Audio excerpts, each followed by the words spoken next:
Hello, and thank you for joining us today on another episode of Breaking Reality. And today we have Desiree Fultz with us, and today is National Day of Prayer. So, in honor of that, we're going to be discussing the power and the importance of prayer, and Desiree is actually going to start us off with a prayer. So, Desiree, if you'd like to go ahead and lead us in prayer. Okay.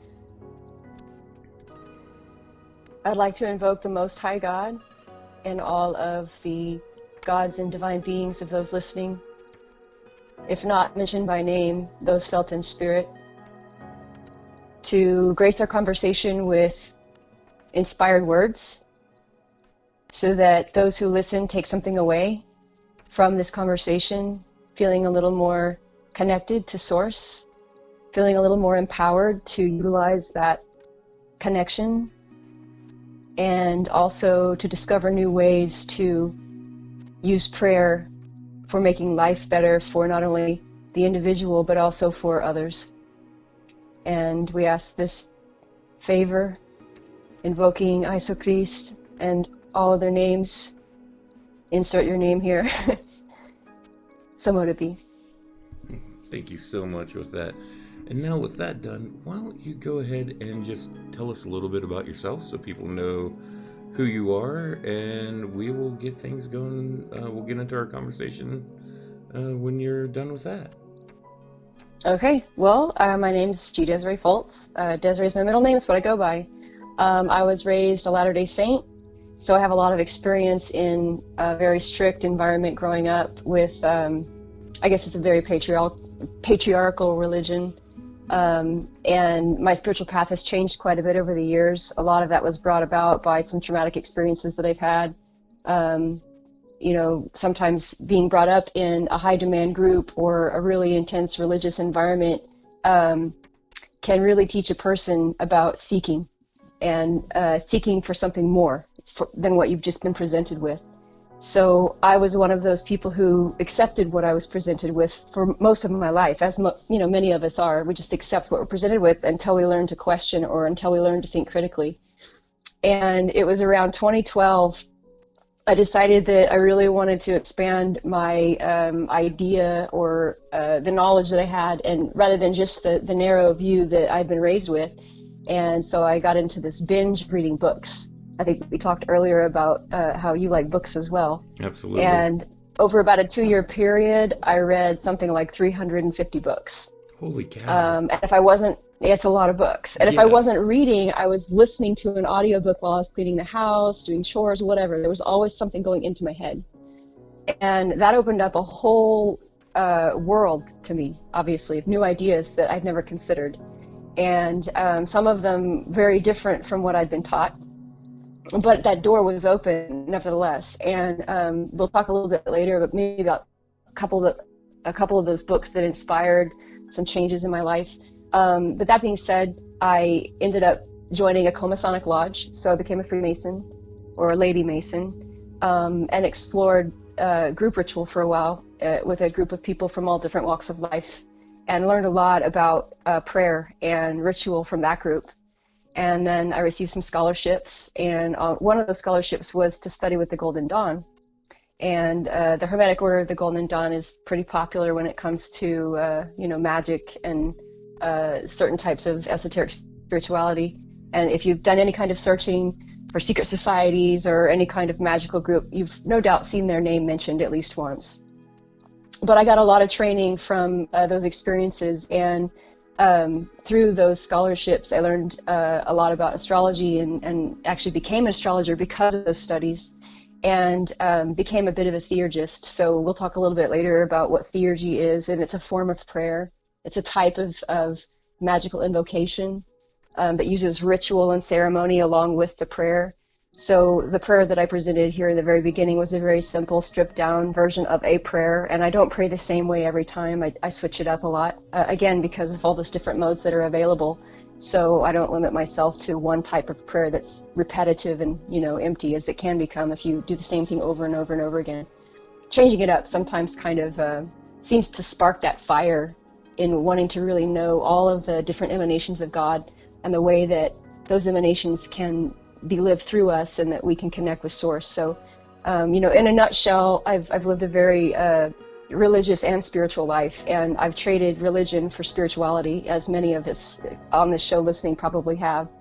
And I was a bit of a refugee from hard religion growing up, in something that just really didn't give me much opportunity to fully express life through this feminine form.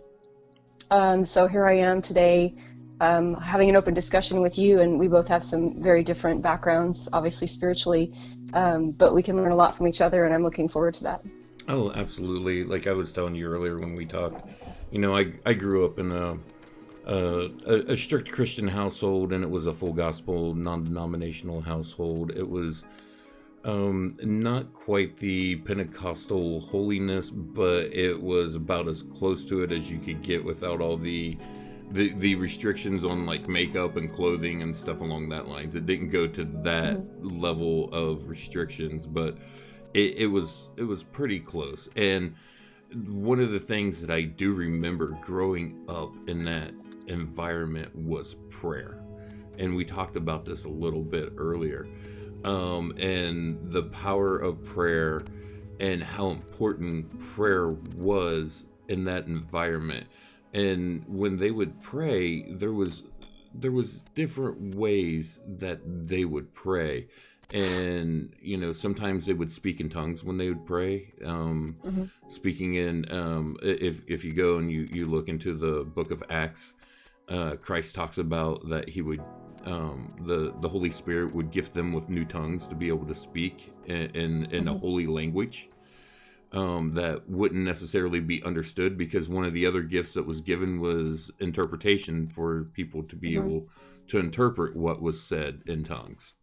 And these were gifts that were passed down. So that was something that was common within the church. And it was common for one person to be praying in tongues and then have another person interpreting it as they went.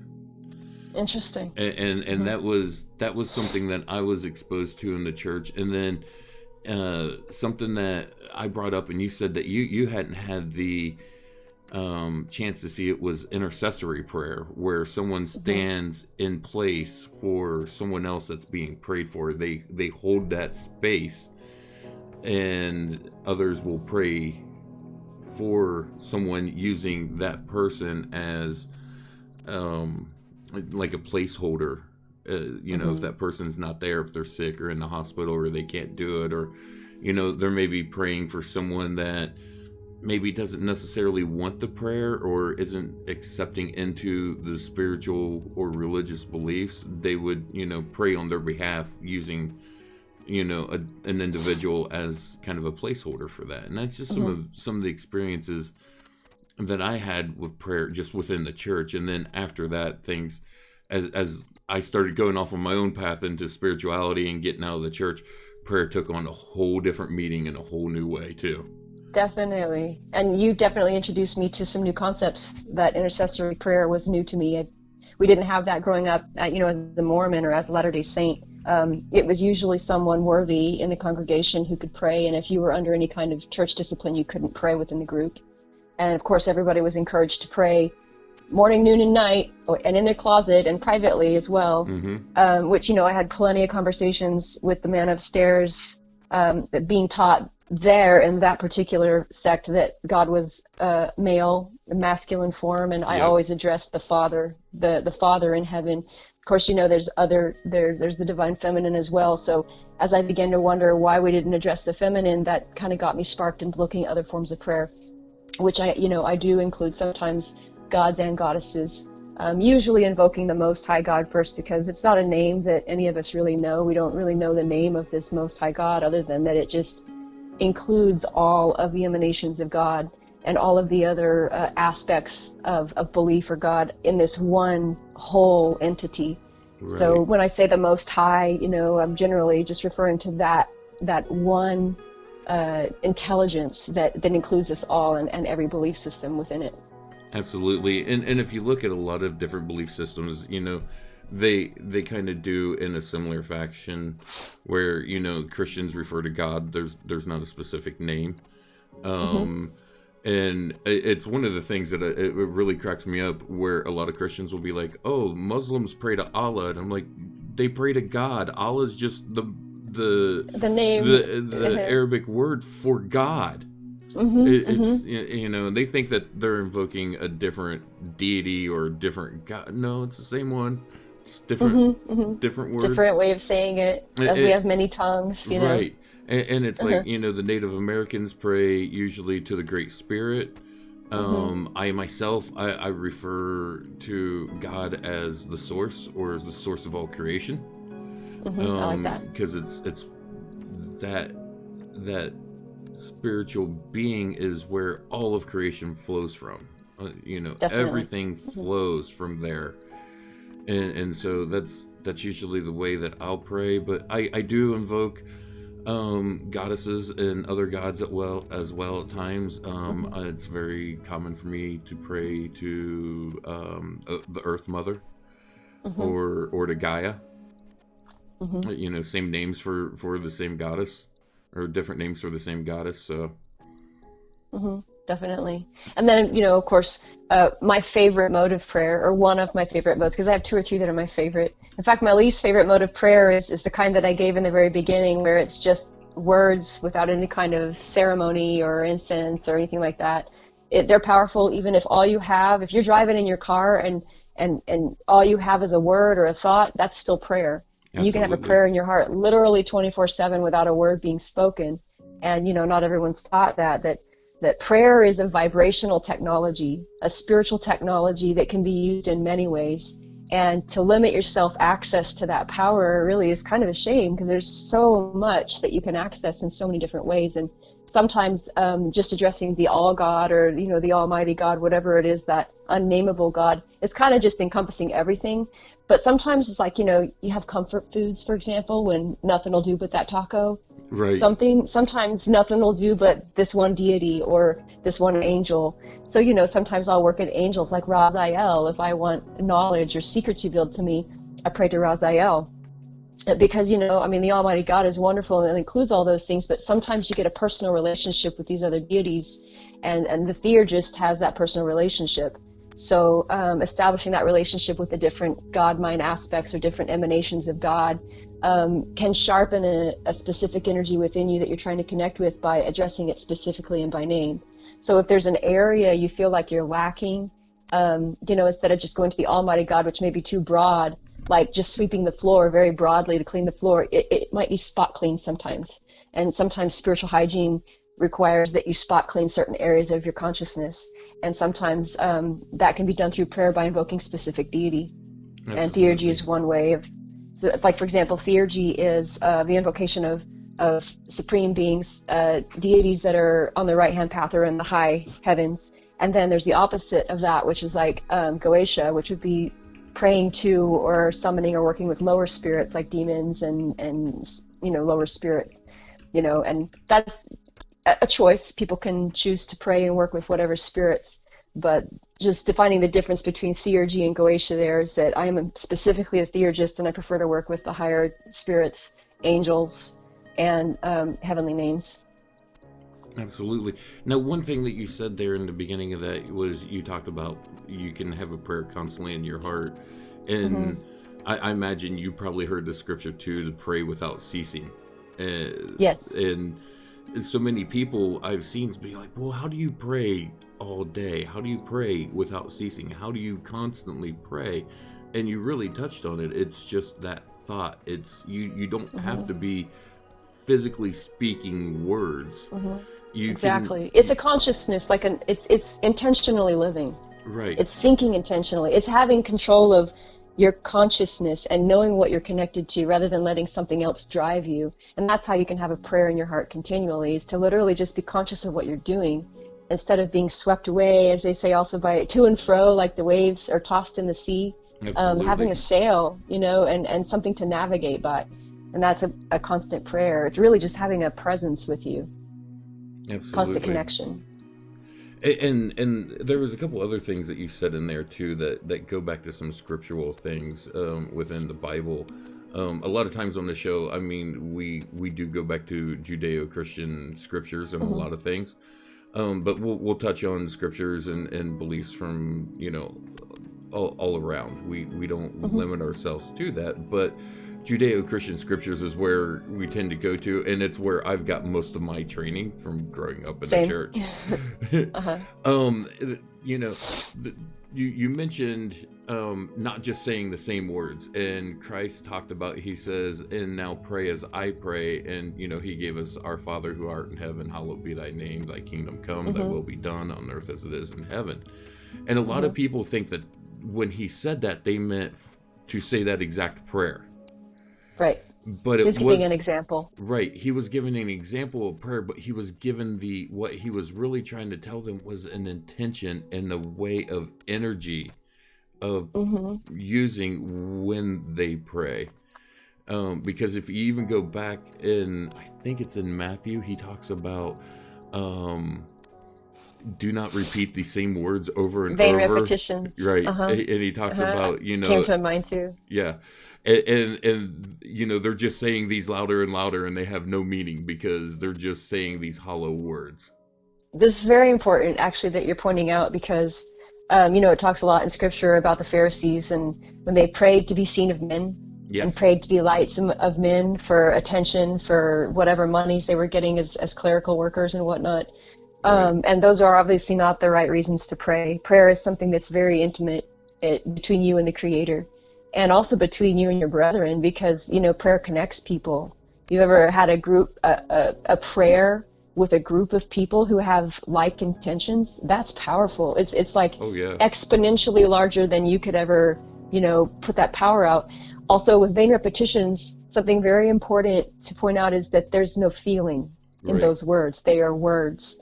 The magic in prayer really truly begins when the feeling aligns with the words. Right. And without that feeling, without that emotional, boost, there really are just words. Right. And words can still have power even if you don't mean them, which is why you should be careful what you say, because they're words of power. And other people may believe on words that you say that may be empty to you. So, using caution in the words that you use in prayer. If someone else is leaning on your faith or someone else's faith, and they lean on someone's faith that are giving empty words, you're kind of responsible for what they do with that. So in connecting with Source or universe or whatever you want to call it, it's really about the intention and feeling even more than the words, because not everybody's strong in words. Some of us are very weak in words. Even Moses was weak in words, and that's why he had Aaron as his spokesperson, because Aaron was a really good spokesperson and didn't have a speech impediment as Moses did. So he would tell, with emotion what needed to be said, and Aaron would project it to the crowd. And, we see that today a lot too. There's someone who may be meek in the crowd that may not be strong with words, but they may be mighty in spirit, and their prayer may carry more weight than someone who's seen of men with great words. Right. And you touched on so many things right there, and what you said too, again, like you said with the Pharisees and even the Sadducees, they done this as a way of boasting their spiritual prowess, and it was look at me, look at me, look at me. And the text even goes into saying, don't do this to draw attention to you. That's, your prayers are going to be meaningless at that point in time. Pray, and you even mentioned, praying in the closet, and there's, you hear the term a prayer closet a lot of times and stuff. And that's not necessarily having to go into a closet to pray, but but some people do. But it's more a matter of doing that on your own in an isolation, where you're not drawing that attention to you, because at that point in time you're taking away really what that prayer means and the power behind it, because instead of putting the energy and the focus into the prayer and into that connection with the divine, you're trying to pull it all into yourself like a showman and going, oh, look at what I can do. Exactly. And exactly what you just said. This hasn't changed. We still see Pharisees, and they may not even be in religion. In your local spiritual circles, you'll see it. There's a lot of people who will run spiritual businesses. I run an astrology service, and I sometimes do receive compensation for those services because my time is valuable, and I still have to eat and feed my family. Absolutely. And I'm grateful that there are people that can exchange those energies with me. But I don't turn people down if they can't pay me either. because I understand, that I'm paying forward something that, can come back in some way.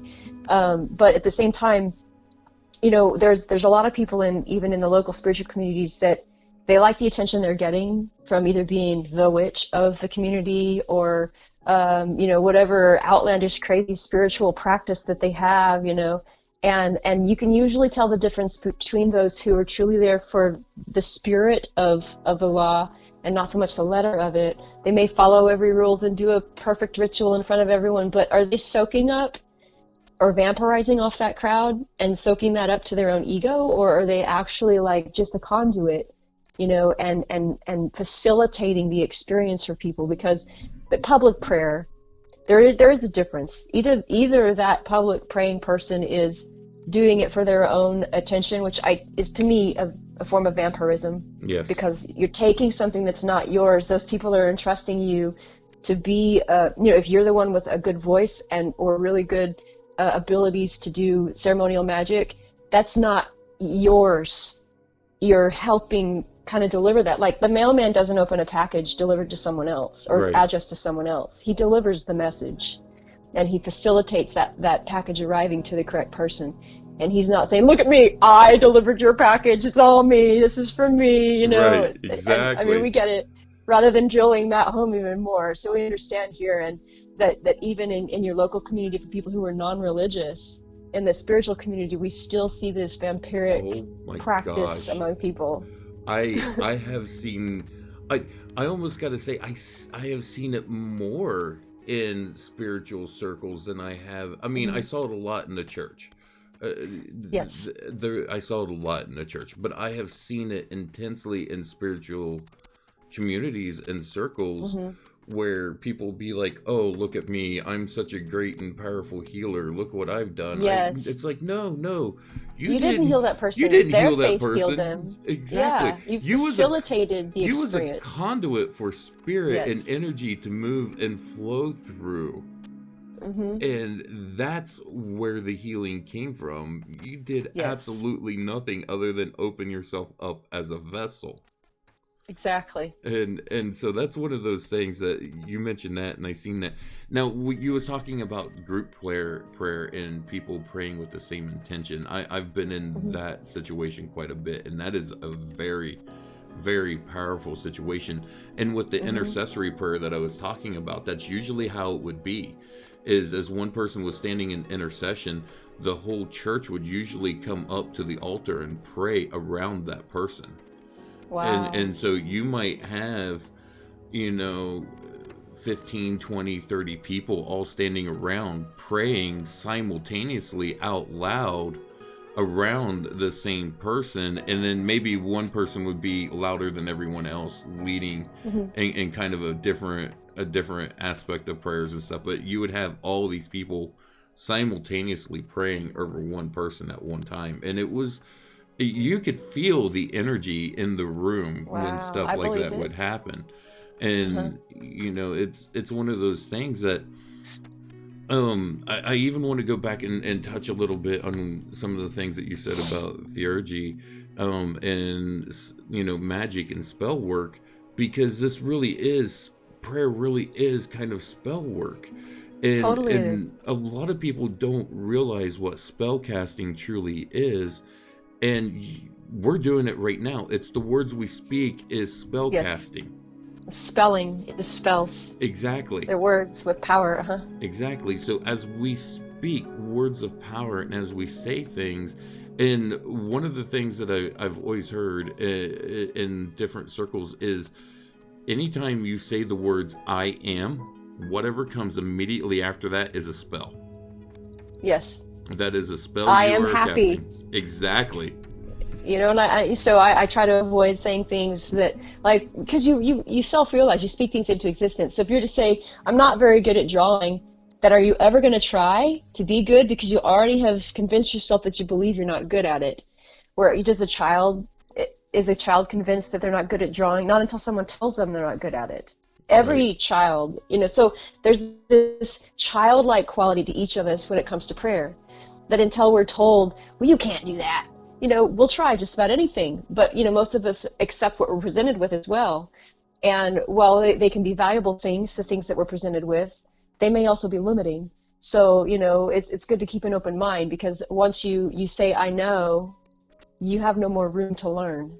Right. So prayer is also a learning opportunity, because when you're in a group, a lot of the times when we'll have group ritual here, like moon circles here, and I always, like to have mixed gender, male and females present. I know a lot of people will like to have just a women's circle or whatever, but I'm very egalitarian. We talked about that earlier. The church either being heavily patriarchal or heavy matriarchal. I kind of like that middle of the road thing. It's very inclusive. Well, it's important because of the energies that both the masculine and the feminine bring together, and when they bring that together in unity, and one is not trying to rise above the other, you really get that what they talk about in the divine masculine and the divine feminine. It's represented in the yin and yang. And if you look at that symbol, everything is perfectly in balance. One is not stronger than the other. One does not dominate. And they move together. Exactly.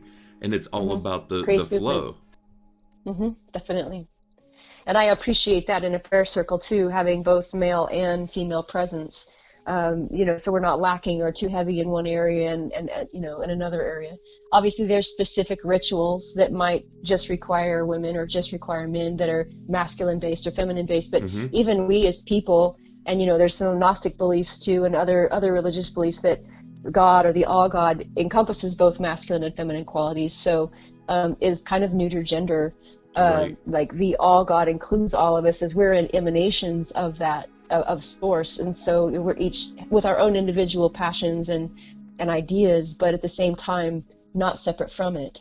Exactly. So we can see the world through a lens, but every lens has value, and every prayer has value, and that's something that is really important to bring up, because when I was little, I was taught this is the correct way to pray, and there is no other way to pray. But then I went to the temple later as an adult, and I was introduced to a new kind of prayer, in a ritual circle where they're holding different kinds of tokens and words are being spoken that I'd never heard before, in Hebrew and whatnot. So, but there is more than one way to pray, and to tell someone that their mode of prayer is wrong is absolutely it's disgusting, because there is no wrong way to pray. If you're connecting with Source, then that's personal. It's between you and the Creator, and you may have a special way of connecting with that Source or getting into state that other people may not access around you. So, that's why you pray in your closet in those instances. You use your mode, whatever mode you have, and then in group, you can come together on an agreed way to get that power enriched for everybody. Absolutely. and I mean, just like you said, there's really no wrong way to pray, because a lot of it I've heard people say, well, I don't know what words. Okay, well, don't speak words. Use energy and intention. Hold an intention. Right. Yeah, exactly. Because that's where the real power behind prayer comes from. Absolutely. It's an energetic exchange of feelings and intention that you are sending from yourself to the divine connection that you're making, and it's that divine communication. And so, if you don't have the words, don't say anything. Or if you feel like you need to say something, say whatever. But put the intention. The Spirit moves you in the moment. Right. Exactly. The intention. And even if your words fumble, the intention overrides that. Just like someone could smile in your face and look friendly, but really say something hateful in their tone, and their intention is mean and deprecating and cutting, even though they're smiling and they look friendly. So there's definitely an intention, and even can be disguised by light. And I think we've all seen that, light disguised, or wolves in sheep's clothing, where they're seen for their much praying, but they're there for themselves. There is a really good story, like for example, the way that I was raised to pray. There have been droughts, for example, in our lifetime, and I remember my mother praying and praying and praying for rain, and weeks would go by and the rain still wouldn't be coming. And later I realized as an adult the reason why those prayers weren't being heard and the reason why they weren't being answered, just using this as an example, because I thought, well, my mother, she's an adult and she can pray and it'll bring the rains, but the rains wouldn't come. And then eventually, finally, we get rain. And I was reading this book called The Lost Mode of Prayer by Greg Braden, and it was a game changer for me. This has been about 2012, and I learned about a new mode of prayer that it really focuses on the intention and the feeling and getting all of the senses involved. And this is something that a theurgist does in ceremonial magic, is to include all of the senses. So even if you're just getting a feeling, that's one part of prayer. But if you can get your ears involved to hear things, to smell things, basically to use all of your clear senses or your psychic senses, is a great way to develop them just by engaging in prayer. So in this book, Lost Mode of Prayer, the author goes to visit these monks that live out in an oasis, essentially in the middle of the desert, and everything is barren. Nothing will grow out there. It's so hot and so dreary, except for this oasis. And so he says, what's your secret? He says, well, we pray for rain. He says, well, how do you do it? Because I've seen a lot of people pray for rain. And it caught my ear, because I remember that one summer my mom prayed and prayed and prayed for rain, and the rain never came. And I thought, why was God slow to hear my mother's cries for rain? Because, I mean, haven't we all prayed for something and it didn't come?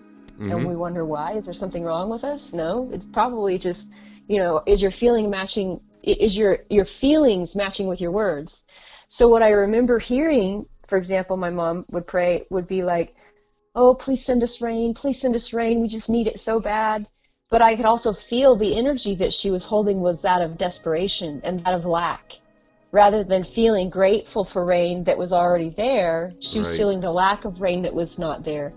And that's where I learned from in this book, Lost Mode of Prayer, that it has a lot more to do with what you're feeling. And so this monk went into a prayer circle he had on a mountain. He stepped into his circle, and the author observed this monk stand there like this for about 15 minutes, smiling. And then he walked out of the circle, and that was it. He goes, that was it. He goes, that was it. And about 20 minutes later, a clap of thunder and a storm happened, and I got chills, and I'm like, I get it. Something clicked in me. He I just felt got grateful goosebumps hearing that. Right? Because he felt grateful for something that wasn't there, but yet because what is faith? Faith is the evidence of things seen, or what you believe but not seen. Right. So even if you can't see it, faith is knowing that it's there already, knowing that it's already yours. And so I had to put it to the test. We were in a 6-week dry spell, burn bans, famine. This is in Northwest Arkansas back in like 2012, 2013 time. And I had to see if it would work. I said I didn't have a mountain and I didn't have a prayer circle, but I had a trampoline out in the backyard. So I went out in the trampoline, and it was so hot. It was so hot. I mean, like, it felt like 110 degrees outside, glaring down, not a cloud in the sky. I got my phone, I took pictures, I did circular video to show that there was not a cloud in the sky. I got screenshots of the weather forecast. Rain 10 days out, sunny, sunny, sunny, sunny, sunny, sunny. No rain forecast whatsoever. But I wanted rain, so here's what I did. I went out there, just like the monk did, and actually felt the rain on my skin. I really had to trick my mind. And so now this is like biofeedback in a way, because you have to trick your body and your mind into feeling something that's not really there. But I had to feel the wind. I felt the temperature drop 10, 20 degrees. I smelled that smell that you smell right before the rain, imagining all of this in my senses, dancing in it, singing in it, and hearing people think I'm nuts. I'm on this hot trampoline in the backyard going, woo, because, I'm feeling the rain. Right. Completely my senses, hearing it. And then after I closed my prayer, I went inside for a glass of water, because I was just like, it was sweat dripping down my face. And I kid you not, I heard thunder outside. I refreshed the screen. There was a red circle over my neighborhood only, with nothing else on the radar, over my neighborhood. I went outside with my camera, and the sky was black. You could even see the edge of the clouds in a 360 circle, and it rained for 20 minutes. I felt and smelled the rain. I felt that the temperature drop, all the things that I had imagined with intent and with feeling, knowing that it was already mine. Right. And it was the feeling. I didn't say a word in that entire prayer, not one word. No, but and you don't. It rained for 20 minutes. You don't exactly have to say words. It is that intention. It's that energy that you're projecting and putting out. And definitely. And we've talked about this in different shows. energy that you put out. One of the viewers is asking, but how do you visualize it? Does it happen automatically, or really a step-by-step go through as much possible as detail? I think you kind of went through it as much as you can, step by step, in detail. Step by step. It really is an aspect of, like what you said, you have to sit there and you have to visualize it, and like you said, it's a biofeedback thing that you do. Definitely. Where you have to trick your body into feeling it. Same method for healing too. Right. You know, you can get rid of a tumorous cancer in your body just by imagining it melting, like the Silva method. But I was going to say, I had something similar. I had a very severe surgery in 2019. I had an abscess form from a cyst that I did not know was there, and it ruptured. And it was very, very bad.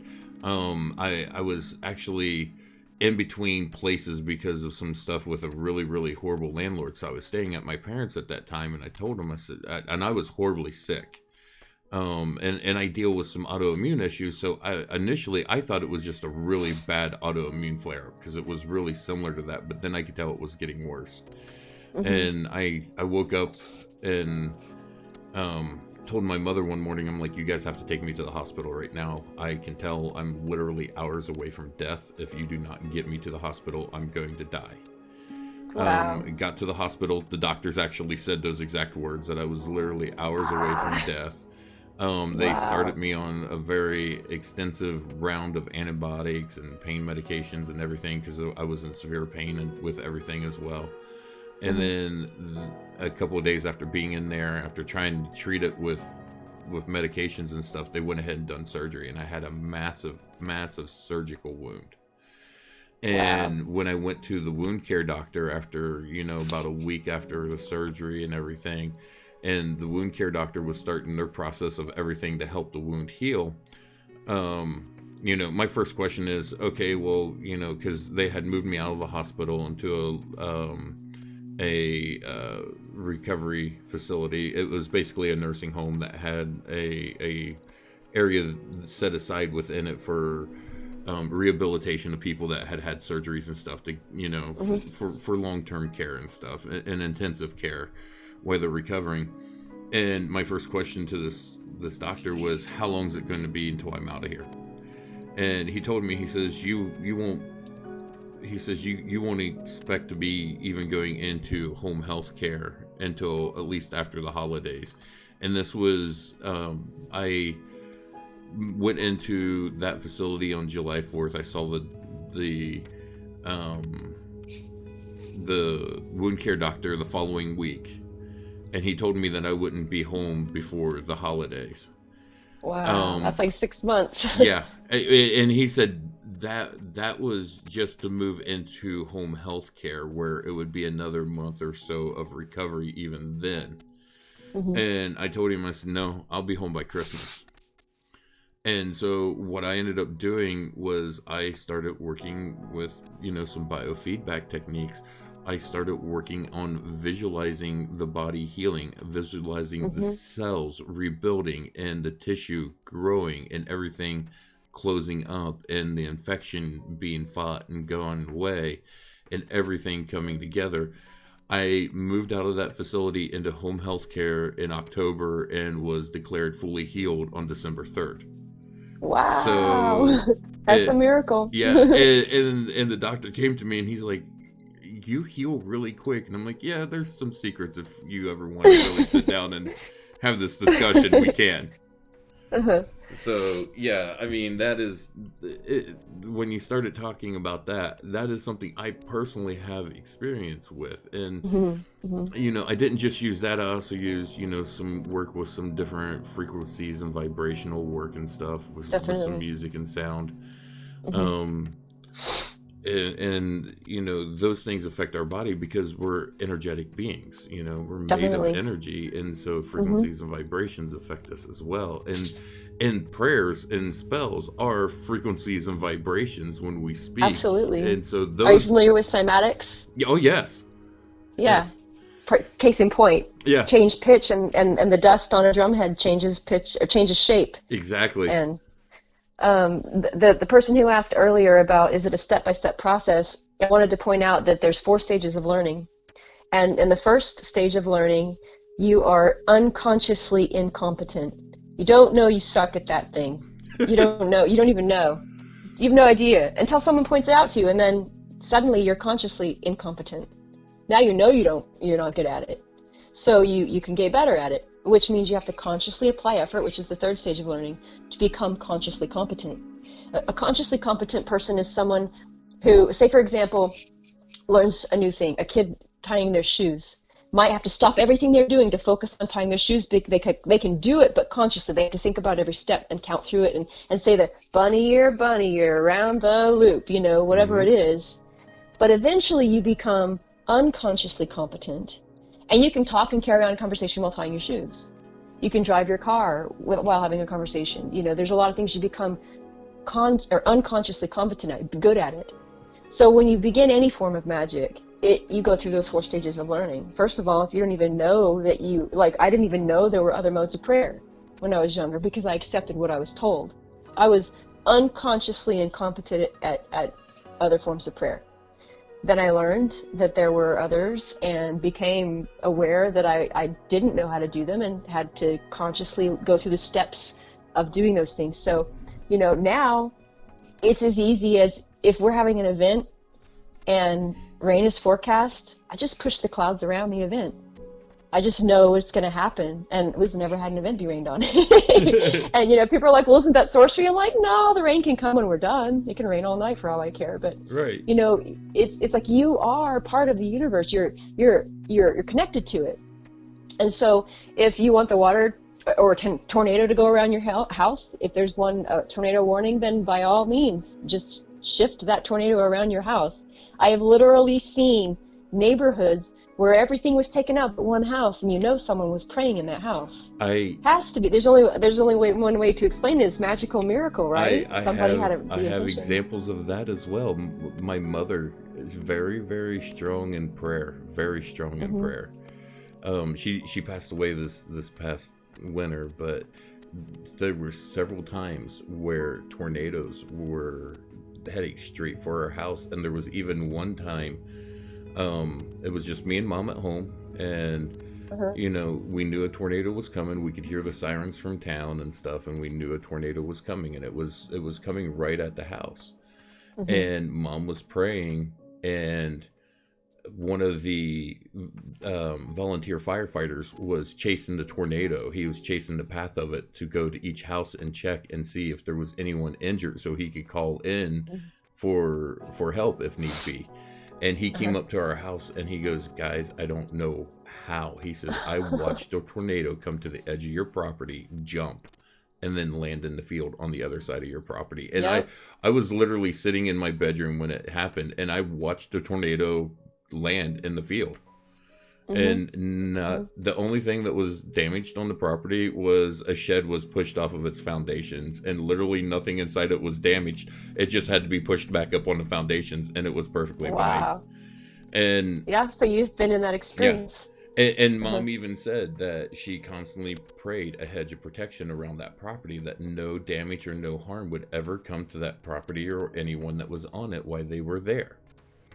And that was something that she constantly prayed for and prayed over. And she has a gift of prayer, and like you mentioned, different spiritual gifts for different people.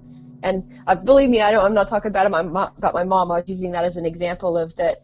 The mode of prayer she was using wasn't allowing her to access the feelings that are necessary to match what it is that you want. Well, she was praying from a point of fear because of the fear of the drought and the lack of rain. And fear is the opposite of faith. Exactly. And so that shuts... It's a knowing. Right. It's an acceptance that it's already there for you.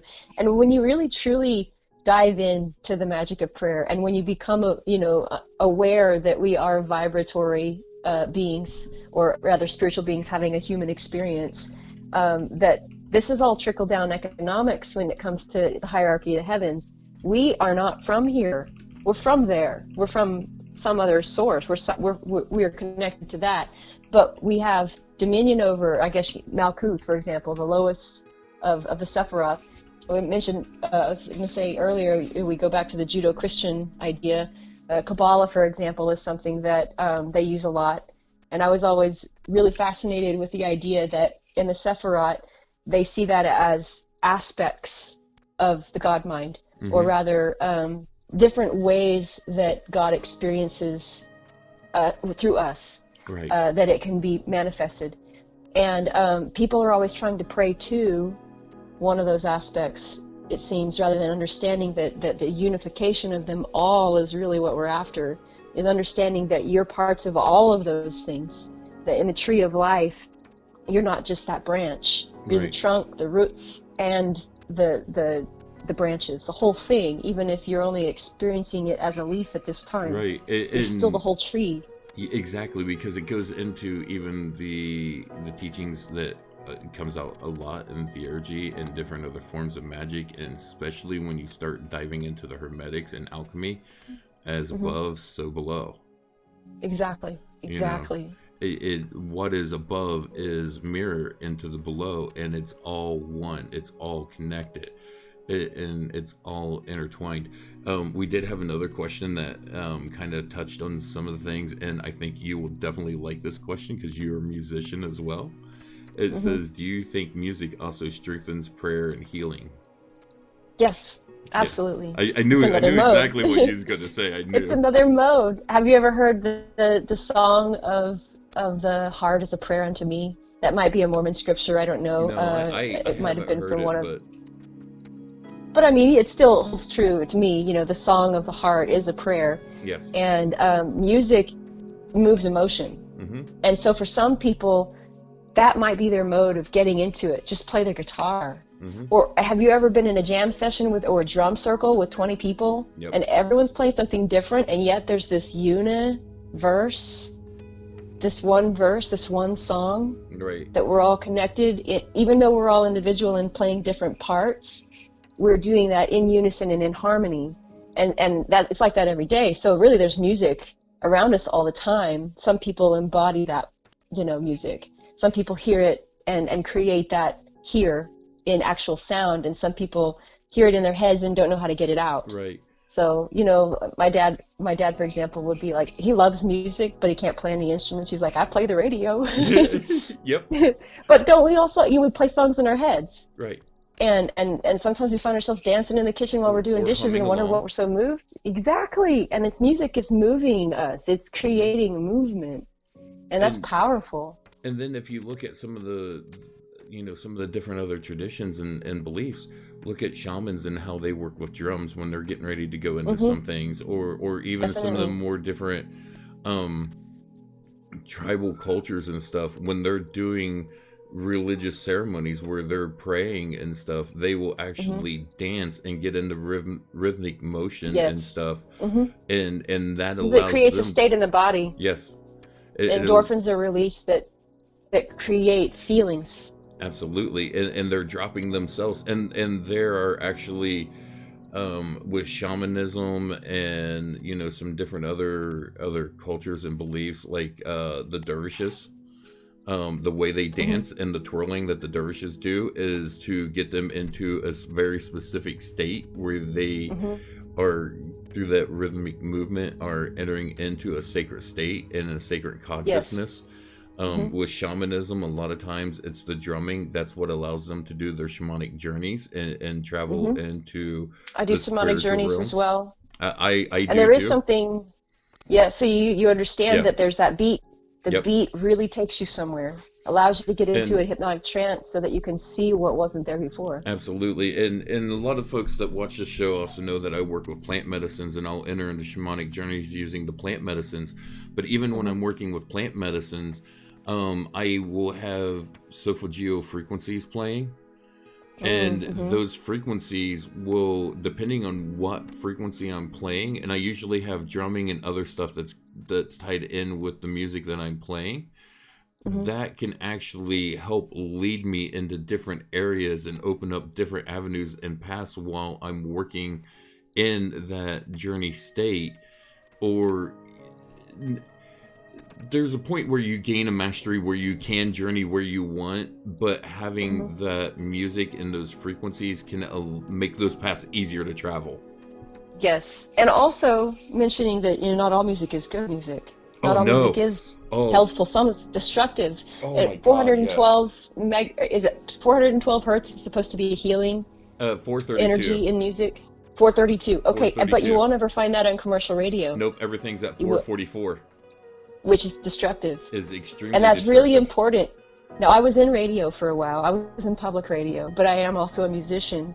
And, of course, there are dark forces in this world that don't want people to connect with Source. And so what you hear on those commercial airwaves is destructive programming. People think, well, it's a good song. It's got a great melody and a great beat. But I'm like, have you listened to the words, though? I mean, really, listen to the spells. Yeah. They are spells. They're going to get into a little conspiracy theory here real quick, but it is believed that one of the reasons that there's a theory that Prince, the artist formerly known as Prince, was actually murdered because he was getting ready to come out with that information against the music industry and starting to promote that everything needs to go to 432 for healing frequencies. I actually have some Native American flutes, some wooden Native American flutes that was made by a Lakota Sioux flute maker, and I had him purposely tune them to 432 hertz. So I've got 3 different ones, they're different notes and stuff, but they're tuned to the 432 hertz frequency. So they're healing frequencies, because most instruments, if they're not tuned specifically, they're at that 444, because that's what the music industry pushes out there. Which is a very controlled industry, very controlled, which is why I operate as an independent musician, not for lack of not being offered contracts, because I've turned down opportunities that anyone would jump at, but I'm just like, nah, the integrity of my art is more important to me than having a huge following, just to get that push. If only 50 people hear a song and it heals them, great. I'm going to do something while you're doing this. I'm going to go find your YouTube, and I'm going to bring it up and post it into the chat so people can go check out your music. Awesome. Or they can just go to wheresherules.com, and all the links to the music are on that website. It's Where She Rules, like SHE. Also, on that note, each chakra point in the body also has a resonance that lines up to specific notes. And there are a lot of healers out there that use sound healing. They'll use tuning forks or sound bowls or whatever, but those specific notes for specific points in the body to align the chakra or to heal. So, for example, if someone has sexual dysfunction, they might pick a singing bowl or a pitchfork that resonates in the sacral chakra to open that up, to get rid of the blockages. And each one of those has a different note. Now, I don't know all of them because it's not something I've really studied, but I do believe that there's something to it. If you go through and you look up solfeggio frequencies on YouTube, you will find you'll find things for different frequencies for the chakras. You'll find them for the root, the sacral, the solar plexus, the heart, throat, third eye, crown. You'll find them, and honestly, on just touching on chakras really quick, that's only really the base of the chakras that are in the body. There's so many more, but those are those are the big key ones, and that's a really important thing, because when we talk about music and the power that there is behind music is once again frequency and vibration, and we are energetic beings. And the chakras are pools of energy that swirl within us. And so if those become blocked, one of the easiest modalities to open those up is through music. Yeah. I mean, in church, they sing hymns. What is that but a song of a group of people with an intention that comes together? Yep. And a lot of times when I'm by myself, normally if I'm in a group ritual, I'll just vibrate the names in a very straight up, like Yod He Vav He, with a very straight note, just so that it's clear. But when I'm by myself, I sing those things. I'm a different melody every time, just to try and get into the head voice, the throat voice, and the chest voice, so that I can feel it vibrating in different parts of my body. but I'm a little too shy to, sing it like that in group. So I just stick to the vibrating the names. But Right. yes, music is prayer. And Music's how many definitely times powerful. when you was in church, you'd go in and everything just kind of felt just meh until they started Hmm. singing the hymns. And then Oh when the yeah. hymn started, you could feel the energetic Hmm. shift in the room immediately. Definitely, because we're all in unison, Yeah. The whole group is together on something. Even if someone's got that one wide vibrato that stands out in the back of the room, it's still like, Right. hey, these are all the many voices of God, and we're hearing them all together at once. It's a beautiful thing. You've got that one person that's tone deaf and way off on the notes. It's But, still beautiful, though, right, because it's like there's that attempt, there's that intention, right. and it just makes it that much more powerful with every voice in it. Yeah, So, absolutely. definitely. But yeah, and it just goes into that energy that comes through there. And music is a Hmm. form of prayer. Yes. Yes. It's not just something that assists with prayer. Music literally is a form of prayer. Is. Hmm. Hmm. You For know, sure. And another thing, a lot of times people discount, but there are a lot of health benefits as well. But fasting is also something that is kind of hand in hand with prayer. oh yeah. I mean, For Jesus. some people, I was going to he say, fasted. yeah, he Hmm. fasted and prayed in the desert, and Hmm. that's when he started having he went out to have a vision, Hmm. and he fasted and prayed, and that's when he was also tempted by Lucifer out in the desert as well. Exactly. Yep, exactly. But there's something to be said of that by fasting, by actually overcoming your physical urges, because eating is a drive, and when you get but what we also realize too is that most people comfort eat, and Hmm. if you really think about it, you eat because you're bored, or you eat because it's a comfort thing. I mean, I do it, I This is sometimes just want to eat so because it feels good. the synchronicities right now are so amazing because I literally just read the exact words that you're saying on a Oh, that's page awesome. on Facebook about an hour and a half to 2 hours ago.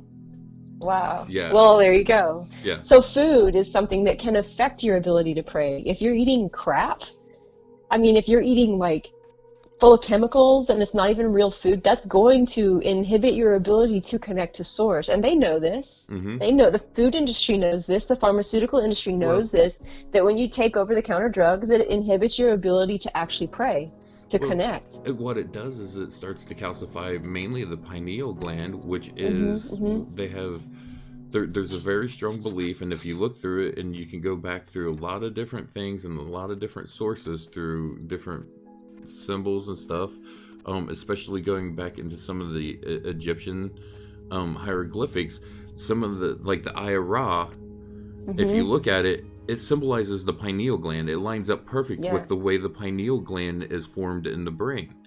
And the Hmm. pineal gland is the connection to the spiritual and the divine. So by putting things Yes. in there that calcifies it and Hmm. causes it to shut down, they cut you off from that, and they cut you off from that divine spiritual power. They cut you off from that Exactly. divine connection, and then you become easier to control. Yes. So food, if you can control your appetites for just 24 hours or however long your fasting period is, because obviously for some people fasting too long could bring health hazards, like Hmm. someone who has hypoglycemia or is diabetic or whatever. So obviously take your health into consideration. But there's so many health benefits to fasting, especially when you're going to go into prayer. Oh yeah. It allows you to get into state. It does exactly, it decalcifies and you can detox. So a lot of times if I'm fasting, I'll also take herbs that help get rid of free radicals in my body. And I'll do other things in my personal spiritual hygiene and physical hygiene to eradicate those things from my body for a time so that I can have a deeper spiritual experience. Hmm. And every single time I make those efforts, I have some kind of breakthrough. So, never underestimate the power of just getting all that junk out of your body and really like seeing where can it take you? Where can your mind go if Oh, your body is absolutely. freed from encumbrance? With working with the plant medicines, that's one of the things that we talk about is the diet going into it is very important because you're purging a Hmm. lot of the toxins and stuff. You're cleaning a lot of things out. Um, Definitely. and as and for me, usually the day of a ceremony, I won't eat, or if I do, it's like I'll just nibble on some fruits and drink water, and even, you know, hours before the ceremony, I stop all of that.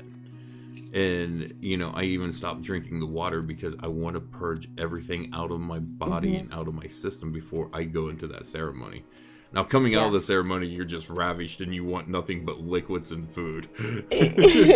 Yes, the fast-breaking feast is one of my favorite parts. Yes.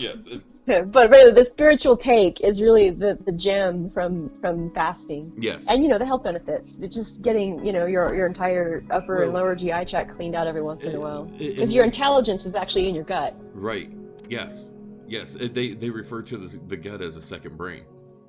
Yes, for sure. And even in like Peru, where the curanderos, which are the Peruvian shamans, down there, when you go and you talk to them about working with the plant medicines and working with ayahuasca, they will tell you that, okay, yes, that is a powerful part, but the most important part is diet. The diet. Preparation. Exactly. And don't eat junk food. and that the diet is sometimes an even more spiritual part of it than the actual ceremony itself, because the way they do diet, it's almost strictly vegetarian, and to them you are consuming the spirits of the plants and getting a connection of these plants and these plant spirits that are preparing you for working with the ayahuasca, which is also a plant spirit that you're going to be working in conjunction with. So to them, the diet is even more important than the actual medicine itself when you take it. So when you're working with and that diet is as much of a sacrament as the actual ayahuasca itself. Definitely. I mean, I think it was Jesus that said, "I am the bread." Yes. You know, and so when you're eating something spiritual, obviously it goes into your body. I did a meat fast not long ago. Because, I mean, you know, I eat meat every once in a while, and, you know, a few times a week. But going a week without it is harder than I thought. How much did I rely on grabbing fried chicken because it's easy, you know, and having to find something more wholesome or at least plant-based for a week. It was just a kind of a consciousness effort on my part to see how much meat am I really eating. And it was more difficult than I thought it was. Normally fasting for 24 hours is pretty easy, but to go a whole week without something that I'm normally like, well, it's my comfort food. I like meat. It's easy. It's cheap. Protein.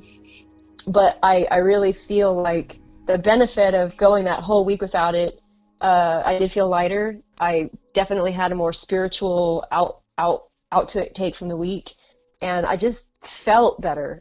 My gut wasn't heavy, you know, things were moving regularly instead of being stopped up every once in a while, because meat can do that, you know. But I just felt better. And my prayers were definitely more emotional, definitely more fervent. I felt more connected to Source, and a lot more magic happened for me right after that. I've since gone back to eat my fried chicken, but I may take another meat fast, and I have vegan friends that inspired me to do that, actually, and they're totally vegan, and I'm like, oh, I'll try it. Yeah, I mean, and that's not necessarily a bad thing to do for anyone, as long as, you know, you're doing it in a healthy manner. You know your body. Right, you got to do it in a healthy manner. You got to do it in a safe manner where you're not going to put yourself into any kinds of dangers or anything. I mean, if you're anemic and you're using meat as your source of getting that iron and stuff. And I'm prone to anemia, very bad. I have Rh negative blood, but it's usually a copper anemia, not iron-based anemia. So copper-rich foods are what I have to eat when I become anemic, not so much just iron. But knowing your body type, definitely. Because, like, for example, you know, diabetic goes too long without food, it can kill them. You know, their blood sugar drops too low. So there's certain things that, you know, your diet restrictions may require of you. But any kind of fast, like, for example, the meat fast was just fasting from meat for a week, you know, and then coming back to my regular diet. But the benefits definitely outweighed the frustrations. And, I mean, you might just go a week without having any fried foods. Whatever your fast is, and I would challenge anybody here listening to try fasting with your prayer, even if it's not a full fast, even if you're still eating and drinking something, but to get rid of something that you know isn't necessarily good for you, at least for a time. See if you don't feel a difference. And, you know, absolutely. You might decide to keep your diet that way, you know, within health reasons, obviously. Absolutely. And so, let's see, we kind of talked a little bit. Also, there's different types of prayer. Like, for example, I gave an invocation at the beginning of this And an invocation is literally where you're invoking higher beings or spirits in order to either connect with you or to do something for you. And in this case, I asked for, the spirit to be here so that we would say what needs to be said. And I've hardly even looked at my notes because I feel like we've really flowed well. And then, of course, the questions coming in have been helpful because it also directs the conversation. And right. I feel like the spirit of inspiration's been here for sure. Then there's the benediction. And a benediction is the closing of a ceremony generally. So the invocation is an opening of a ceremony to set the intention. And then the benediction is at the end, which you'll be giving our benediction at the end of this today, which is where you send out a blessing to those who participated. So anyone who's participated in this today will receive a blessing from you as well, which is going to be nice. Yes, and so it's different types of prayer. It's going to be, something that we haven't done on the show before, but since, like we said, since today is a National Day of Prayer. National Day of Prayer. So this is something that we talked about this morning and stuff, and we actually changed the topic of the show to address this topic because it just seemed what needed to be addressed today. For sure. And we're even having a group prayer tonight. A bunch of friends are coming over for barbecue, and we'll have a prayer. Generally, the way we do them here is we just open up the ceremony, usually cast a lesser banishing ritual of the pentagram to clear all the energies so that we can all be present. And then each person gets their time to go up and say the words of the prayer. So literally, it's like a group prayer where everyone has an individual voice. And as that person is standing up there giving their intentions, every person is holding space for that intentions. Not really what you talked about, like intercession, but in a sense, it's just like a mastermind intention or group intention. So your prayer is not just being between you and God at this point, but also between your brothers and your sisters, so that they can also add their faith to your intention as well. If you may be lacking in one area, someone else's faith may be stronger at that moment, and they facilitate something coming to you faster because their added power, or their added intention is on top of yours and making it exponentially more effective. It goes into the whole thing of lifting one another up, and we've spoken a lot about some of the Old Testament stuff, and we can go back even you mentioned Moses earlier in the battles. It was told that as long as Moses held his arms up, they would be successful in the battle, and he wasn't able to do it. So I believe it was Joshua and Aaron came up and held his arms up for him. Oh, wow! And to allow him to get through that, and it was in one of the Old Testament stories about the battles as they was going into. I think it was during Exodus when they was leaving Egypt and stuff, and they was being pursued by the Egyptians. Pursued by the chariots. Yeah, and it was as long as he held his arms up, they would be successful throughout the day and everything they was doing. But if he dropped his arms, he was told they would fail. And so. Oh, and another thing that's okay. What about the fiery serpents? Remember when they were wandering through the desert? Oh yes. Israel was wandering through the desert. Yes, the fire by night and the smoke by day. Yes. Yeah. And there was a problem with venomous vipers biting people and they were dying. And, Moses tried to show the simplicity of prayer and faith, and how often people overlook because it's so simple. They think it's too easy. It's too easy. They think that prayer has to be some amazing big ceremony, but it totally doesn't. He held up a staff and said, if you just look at the staff, you'll be healed. And everyone that looked and believed was healed. So, he was trying to show you how simple prayer and faith can be. A child can pray, and it can have more power than an adult with many words. It's about that feeling and that faith. So your prayer can be very simple. It doesn't have to be fancy. If you don't have any, robes to get into or whatever to get into state, just Latin all you need is or that. Anything like that when you're saying the prayer. Sincerity is all you need. Just sincere about what your intention is, and you'll be heard. If you believe, you'll really truly be heard. Absolutely. Sometimes it's instant. Sometimes the universe is creative in the way that it blesses, but. And sometimes the things that, I want to address this. I mentioned my mother passed away back in December. There was obviously prayers for her to come out of the situation that led to her passing. And but at that time, you know, there's always a plan, and there's certain things where people were like, well, my prayer wasn't answered, so maybe I didn't pray hard enough, or why wasn't she healed when we prayed? Why didn't that happen? And some of the times the plans that are laid into place aren't for us to change. This is true. And and one of the things, and I've not mentioned this to my family, just because of some of the connections and stuff that we do have there. But I knew at a certain point that she was not going to recover. So my prayer changed from a prayer of recovering to a prayer of passing, and that it would be gentle, that it would be easy, that it would come smooth, that it would come definitely in a manner that it was not hard on those that was around and involved. And that prayer was answered. I wasn't by her side when she passed away. My father and one of my sisters was, and Dad was so worried that at the moment of her passing that she would fight, and that it would be kind of a brutal and taking that last breath and fighting for it. And he said that when the time came, she took one last breath, just breathed in, exhaled, and then was gone. And my sister, who has been a nurse in the ICU and the ER, and she has seen hundreds if not thousands of people in that final moment. She worked in nursing homes. My parents too, both medical. She was around. She's been around that all of her professional career. She said it was the most peaceful passing that she has ever seen for anyone. She said she has never seen someone go that peaceful in their final moments. And so that was an answer. So your prayers were heard. Yeah, that was an answer to prayer. I've been in your position many times where I've realized that my will isn't the important thing here, but that I can change my intentions to help add to something. And that's something also important to bring up, is will. And to pray for someone that's against their will, to me, is a form of black magic. If I were to pray for someone to fail at a test they worked hard to pass, that's black magic. I'm just as an example. Or maybe there's someone who wants to die, and you're having trouble letting go of them. Or people are like, but pray to live, pray to live, pray to live. But maybe that's like not their will or God's will.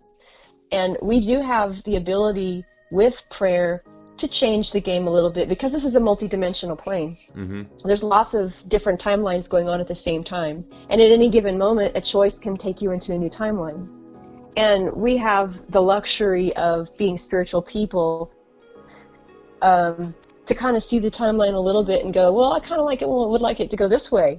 And there's nothing wrong with that. Right. As long as you're not infringing on someone else's rights, or infringing on their will, or their right to liberty and pursuit of happiness.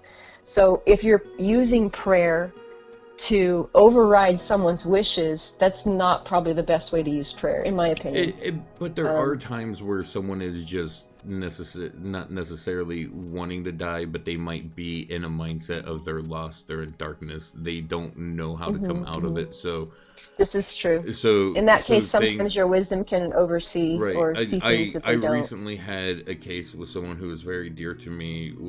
They've been going through dealing some things from a trauma that they had, and they were convinced that they were nothing but darkness, and that they and it's not true.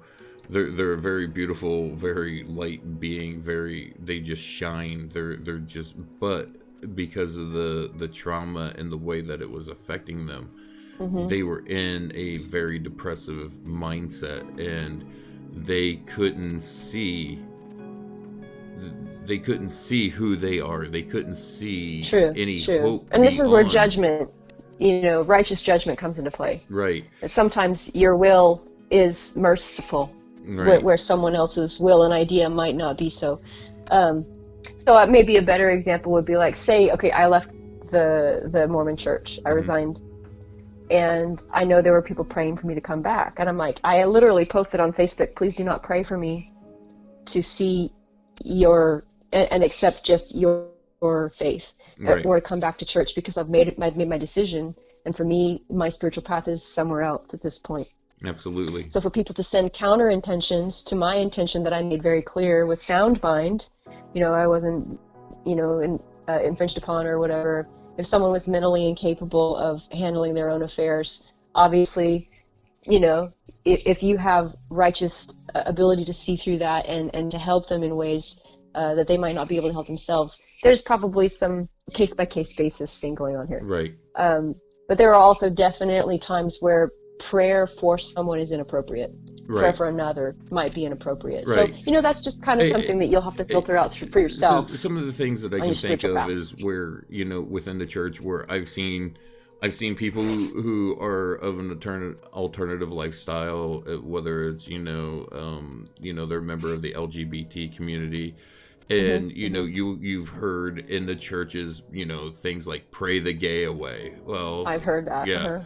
Well, that's their choice. Yeah. It's their choice. If that is who they are, trying to change who they are through your prayer because you don't agree with their lifestyle. Right.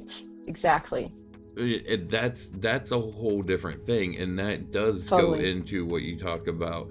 And there's times where we're dealing with people like what I was talking about in the instance that I was discussing, where this person was just kind of lost into depression and they were lost in the dark, where the prayer can be a beacon of light to pull them back.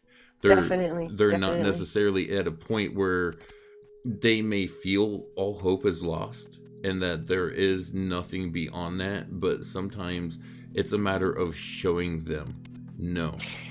Actually, exactly what you're talking about. Someone I care a lot about recently has had struggles with suicidal thoughts. And I prayed for this person very fervently, like went outside to my grove to pray, like to out loud send emotional, feelings out, that there would be something shown to this person so they would realize that this life is worth living, and that even if they aren't happy with their situation, that there would be something that would help them recognize the purpose in being here. Right. And that happened, and they're still here with us, and that literally right after that they posted that my prayer saved their life. Because I told them, I said, hey, I prayed for you. I hope you're okay with that. Right, and that was the situation I was in with that person. They were starting to show very suicidal thoughts and feelings and stuff. And I imagine you'll have some input on this. I even at that point, as soon as that conversation started with them, where we were talking and I was back and forth with them because I had them on the phone and I was talking through and trying to bring them down, and while doing this, of course, I'm praying as well. I'm not necessarily praying out loud. It's always them, in your heart the whole time. The prayer was going nonstop. I actually got up, walked over to my altar, lit the candles, lit the incense, and activated different things through that as well. And there's even the scriptural things about doing that, especially with incense, because they talk about the incense carrying the prayers up to the heavens. Definitely. And different workings will have different types of incense. As a ceremonial magician, each prayer or ritual that I do might be invoking a different planetary energy or, different energy of angels, and a different incense will activate different parts of that God-mind aspect. So, for example, if you're working in Venus energies or praying through those channels, then your incense would need to be sweet smelling, roses, that kind of stuff. And the colors that you would wear, even surrounding yourself by certain colors, getting all of your senses involved, like we mentioned earlier. It's a step-by-step process to make sure, okay, what am I hearing? Is there music? Right. Cool, put music on. Am I smelling the right incense to trigger the right energy for this work? If you're working in Saturn, which, there's not a whole lot of instances I can see someone wanting to work in Saturn for good, but, foul things like sulfur. But different energies or different gods or different parts of the God-mind aspect you may be wanting to evoke, different incenses will trigger different things. We remember in the Bible story the Magi bringing frankincense and myrrh to the Christ child. Right. And those have actually been proven to show that when you smell those things, they bring you into a completely different state. Yep. You have different consciousness states of alpha, beta, theta, delta, and certain kinds of incense can actually be shown to take you there immediately. Yeah. So definitely, incense is I don't know smell. 100% about myrrh, but I know frankincense, if you have it in a high enough concentration, it can actually have a psychedelic effect with it. Oh, wow. Interesting. And that it's been used in different forms for that. And then you even got to look at, going back to the Old Testament when they was taking the Ark of the Covenant through, and they had the tent that they would set up as the temple in the desert, and they would cross through the veil. They were constantly burning incenses and stuff when they would go in through there. There were different resins and stuff that were burned, and incenses that were burned because of what they would invoke when they went into that area. And it was considered they called it the Holy of Holies. Yes. Yes. And there's a process in ritual called suffumigation, that when you're lighting incense, and you might not have incense, you might be steeping a tea or a potion, whatever it is, but it's the process of heating something. It changes the properties of that thing. And so, and that doesn't just happen at the physical, because as above, so below. So if you're changing the properties of the physical nature of things around you, it also changes the spiritual property of those things. So as you suffumigate those incenses or those plant medicines, as heat is added to them, their vapors rise into the air. Right. It can change a lot more than just the physical nature of things around you. So, spiritually, those things carry some weight. Exactly. And that's a whole other subject, ceremonial magic. But right. I mean, and that goes into things like, burning sage and what happens when you burn sage and how it cleanses and cleanses the air. Yeah. It cleanses the air, and it can be used to banish spirits. Definitely. And so, things like tobacco bring them in, yes. and alcohol bring them in. So that's why it's called spirits, alcohol. Right. Be careful who you're drinking around and what you're drinking. I mean, even in sacraments, there is a little bit of alcohol sometimes because it brings an energy into you. Yes. And sometimes that's good, but sometimes it's not the energy you want. There's times we want to bring those in. There's times that we want to offer those out and use them either as offerings or as sacraments. There's times in ceremonies where you will smoke tobacco or you'll burn tobacco to bring in certain spirits and to bring those energies in. And then other times, you want to get rid of stuff. So you go to the flip side of using things like sage or Palo Santo and sweetgrass and stuff along those lines. Yes. And different incenses for different types of prayers, obviously. So right. Those take some time to get, to learn the correspondences, but you can't go wrong with white sage. It's pretty much a universal, frankincense and myrrh, the staples. They're good for just about any kind of ritual. So also, the different things people might be asking for in prayer. Sometimes prayer is for your own personal benefit, and there's nothing wrong with praying for things you need.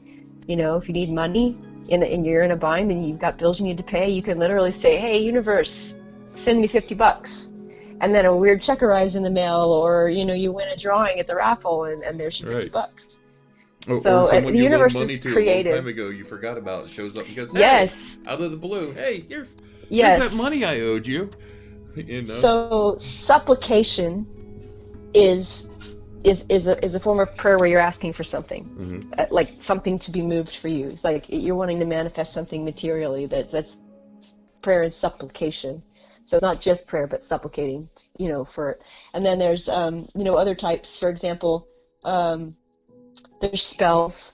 It's not the same thing as supplication. Spells are when you're actually commanding through words of power for things to change. And sometimes, you can combine other parts of those things with your prayers. We already talked a little bit about theurgy. And then there's evocation, which is different from invocation. And so an evocation is like calling upon or summoning with or without ritual, but it's calling upon other energies and bringing them into you and connecting with those. Whereas an invocation is using names and titles to ask for things or to direct certain things to happen. So an evocation doesn't have to have words, whereas an invocation usually use words. Right. So an evocation, you can evoke feelings in someone or something without actually saying anything. So I guess that would be the difference between invocation and evocation, is that one is more feeling based and one is more word based or intention based. And we talked a little bit about fasting. And then of course there's other things like kenosis, where it's just a feeling of oneness with all. And we're knowing that it's already you and it's already yours. So not even necessarily needing to be an evocation or invocation, but when someone engages in a kenosis type prayer, they're just knowing that it's already theirs. Like they already know that new shoe, that the new shoes they need are going to be there, and someone may gift them a brand new pair of shoes. That's really what goes into some of the stuff that we've been talking with Demi and Gover about with the universal spiritual laws, about the law of attraction and stuff like that. That's where that really ties in and comes in, as far as using those energies in that kind of prayer modality to manifest items and to manifest things and to bring that, it's you already know that abundance is there, or you already know that need is met. It's not please can you meet this? It's knowing that it is already met before it's even there. I'd like to tell a story about a biggie, because manifesting a pair of shoes is pretty easy, or bringing in something small like a meal. But a big thing like a house or cars, I've had so many cars given to me, and my living situations have changed. I was going through a hardship after my business was shut down, and I was going through divorce. This has been several years ago, and I ended up homeless for a few months, lost custody of some of my kids, and 2 of my children were still living with me in a camper that was off-grid. We didn't have running water. For months we didn't even have electricity. We just camped. But I had a court hearing coming up to whether or not I'd be able to be reunited with my children that were taken from me because of this homeless situation. So you can imagine that I was pretty desperate to have my family reunited. Oh, absolutely. So a home is what I needed, and the camper wasn't going to cut it. And we had bought this piece of land out in this small town where we could park our camper, and across the street from us was an empty house. And I started wondering about that house. Like, I never saw anybody there, so I immediately set my intentions on that house. I did some research and found out that the lady who owned the house was in hospice and had died there, and that the house was in probate, and found out that that the bank had placed it in an auction, and that this house was going to go up to auction on the courthouse steps in like 2 weeks. And I'm like, I'm going to get this house. It's my house. It's my house with my children. And I envisioned myself with my children in that house, happy together again, reunited. I just knew it was mine. And I was meeting with my attorney that day, and he said, Desiree, sometimes I swear I think you're bulletproof. You pull off these things that just seem so impossible. And I'm like, that's because it's not me doing it. It's like, I have faith that God will do it for me, that the universe will do it for me. I just know it. I knew that house was mine. And sometimes the universe will answer, or God will answer in very interesting ways. What happened was, that weekend I went to lodge and was meeting with some of my Masonic brothers, and one of them was upset, and I inquired why she was upset, and she said her mother had died that weekend. And it was so sudden. She'd gotten pneumonia, and it just, within 24 hours she was gone. So there was no suffering, and the state couldn't go in with probate and take all of her stuff, for all of her money or assets, and auction them off for home care or whatever. So it was fortunate, and she received quite a large inheritance from that. And with that money, she heard about my situation, and she came down to the courthouse, and we bought that house with cash.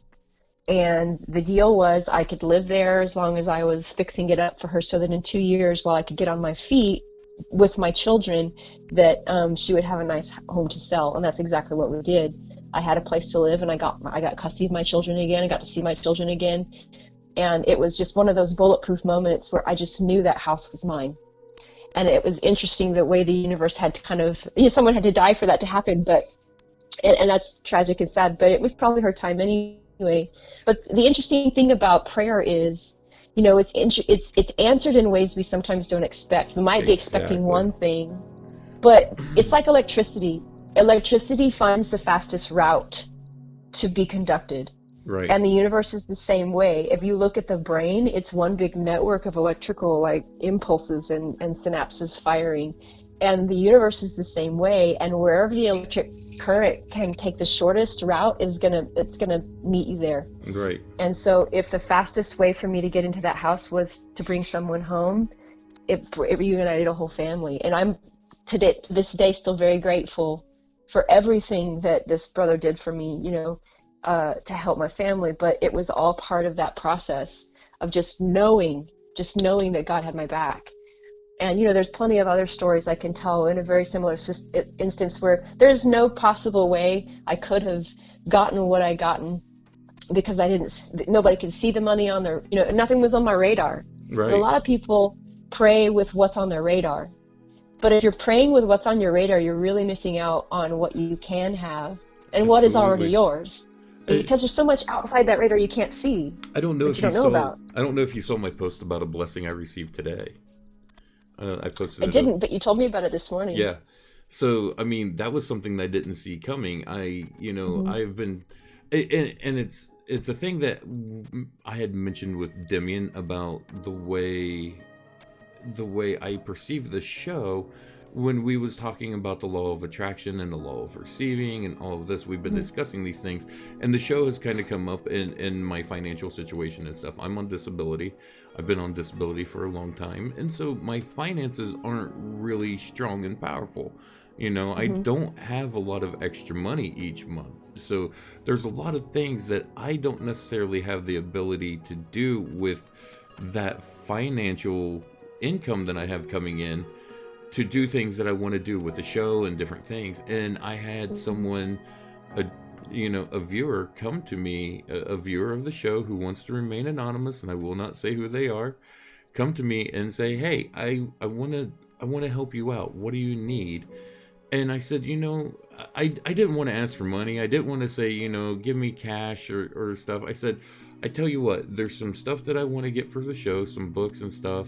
And I said, I'll just put it together on a wish list on Amazon. And I said, you can go on there and pick out whatever you want and send to me. And I was expecting a book or something, and I'd be just greatly blessed with that, because you and me talked earlier. We both love books. Books are knowledge, and we just love books. And we, books are a very special thing. And books have a lot of meaning to me, especially when they're gifted to me from someone.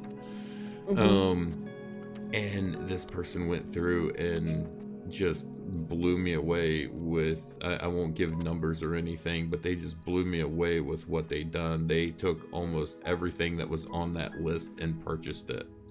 That's awesome. And definitely an angel, working in behalf of the heavens to make that happen for you. Most definitely. And it was one of those things that, I say this not because of bragging or anything, but one, it was an answer to the prayer, because some of the things are items that I wanted to be able to up the quality of the show.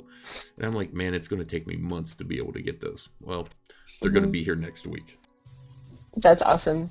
Awesome. So that's part of it, but the other part is the gratitude and the thankfulness of this being gratitude answered. is a prayer. Yes, very much so, and gratitude will open up doorways for that energetic energy to work. And the thing is, because it's a magnet, and whatever you're resonating is going to bring. And if you're resonating anger all the time, then you're going to bring experiences into your life that give you more anger. But if you're just grateful, I mean, what experience is going to come to you that brings more gratitude to you that you're not going to like? So if you can't pray or think about what to pray, at least be grateful, and gratitude will find you. And even in this situation, what really got me in this situation was, this person, we had talked and communicated with each other, before, we had talked off,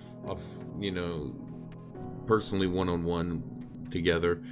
And, they had told me that the work that I had done with the show had touched them. And I told them, I said, that is the reason why I started this show. If this show affected one person, if it meant something to one person, if it helped one person not feel alone on their spiritual path, or help them understand something that they were trying to understand because of the work that goes into this, not just by myself, but from the guest as well. Because I couldn't do this without you guys, without the guest and the knowledge and stuff that you bring. This conversation tonight would not have the depth that it has had without you being here. So I am thankful and grateful for you being here and bringing your knowledge and your wisdom and your experiences into this realm, and being able to take these in the show. It's not just this 90 minutes to 2 hours that we spend together doing the show. It goes up online on YouTube, where people can continue to watch it, and it can continuously be out there for other people to be in contact with. So, the people that we've reached during this time is only a fraction of who it has the potential to come in contact with. So I'm always so grateful to all my guests who come on and share their knowledge and share their wisdom. And it brings a lot into me too, because I get a lot out of these shows as well. I've learned some things, for sure. And we learn from each other by just discussing and being open to that dialogue. Exactly. And that's why, the way that I've done the format of the show, I've had a couple people kind of question me. They're like, well, why don't you just interview these people? And I'm like, one, interviews are boring. If you want to be interviewed, go apply for a job. Or go talk to the news channels. Interviews control the dialogue too much. Exactly. I mean, sometimes there's a place for that. There's definitely a place if you have a limited amount of time and you're trying to work within a paradigm or stay on topic. But by leaving it open, it allows spirit to guide, and it allows the questions of the people to shape what the conversation's about, which has been nice. So also thank you to the people who have asked questions. Oh, most definitely. Thank you so much to them as well. And in the conversation like this, it does allow for that paradigm of, I've shared information from my point of view, and you've gotten stuff out of it, and you've shared things from your point of view, and myself and the viewers have gotten stuff out of it. And so it allows that exchange of knowledge and stuff. Whether if I just sat here and had a list of questions I was asking you, then that conversations that we had and that information that was exchanged going both ways would not have happened. Right. It's spirit-led, and that's appreciative, especially for a spiritual show. It should be spirit-led. Right. We have a topic we're generally sticking to. I don't think we've even strayed too much from it, because so many things can go into prayer, and there's so many aspects to prayer that, I think it's one of the most help me with a better word. It doesn't get enough attention. Prayer doesn't get as much attention as it should. People don't think of it generally as it being such a powerful form of magic, but it really is. It's a vibratory type of magic that can be accessed in many different ways. And I mean, so many things can happen. I can't think of one spiritual belief or religion that does not have prayer involved in some way, shape, or form. I can't think of one. If anybody knows one thing that all religion or know. Spiritual practice, right? And we all of us have that in common, is that it's the communion with the divine. It's us connecting and communicating with our higher selves or with higher beings or intelligences that they can obviously make our life a lot better. And there are so many people out there that don't even try. They don't try to pray. If you just tried, just give it a shot. Your faith might not be strong in the beginning because maybe you're unconsciously incompetent at faith, but you can learn faith. You can learn any spiritual technology, even if it's not your gift. Somebody who might have that gift can facilitate a learning experience for you, but you're ultimately the one that walks through the door. I might be able to say, hey, so you're interested in this one subject. I read these 3 books on it, and it really helped me. Maybe you might like them. And it may just begin their journey. An example earlier today with talking about astrology. You and me was discussing that earlier today. It's not a modality that I'm really trained and skilled in. It's not something that I've studied into, but yet it's something that you're extensively trained in. And so I can come to you and go, hey, I'm interested in some of these things.